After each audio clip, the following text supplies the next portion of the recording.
Hi friends, welcome to Shri Ganesh planet. నేను మరొక interesting టాపిక్తో వచ్చేసాను. సాధారణంగా మన ముందు రోజులు ఎలా ఉండబోతున్నాయో మనం చెప్పలేము. కానీ మనీ ప్లాంట్, డబ్బు మొక్క అని పిలువబడే ఈ మొక్క దాని యొక్క రూపాన్ని బట్టి మనకి కొన్ని విషయాలు తెలియజేస్తుంది. తెలుసుకుందామా ఫ్రెండ్స్? సాధారణంగా ఒక మొక్క చక్కని చిగురుతో పచ్చగా తీగలాగా పెరుగుతుంటే దానికి అర్థం మీకు రాబోయే రోజుల్లో ఒకసారి కూడా ఎవరి దగ్గరికి వెళ్ళి అప్పు చేసే పరిస్థితి రాదు అని అర్థం.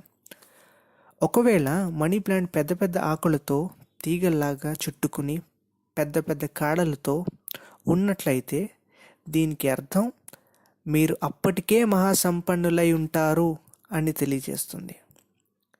ఒకవేళ మనీ ప్లాంట్ సడన్గా పసుపు రంగుగా మారటం కానీ, నల్లగా మారటం కానీ, రాలిపోవటం కానీ జరిగితే దానికి అర్థం మీకు ధన వ్యయం బాగా జరుగుతుంది అని తెలియజేస్తుంది. అలాగే అదొక నష్ట సూచికగా కూడా మనం భావించాలి. That's all for today friends. మీకు కనుక నా వీడియో నచ్చినట్లయితే please subscribe to Shri Ganesh planet. Please like, share and comment. Please leave your valuable feedback.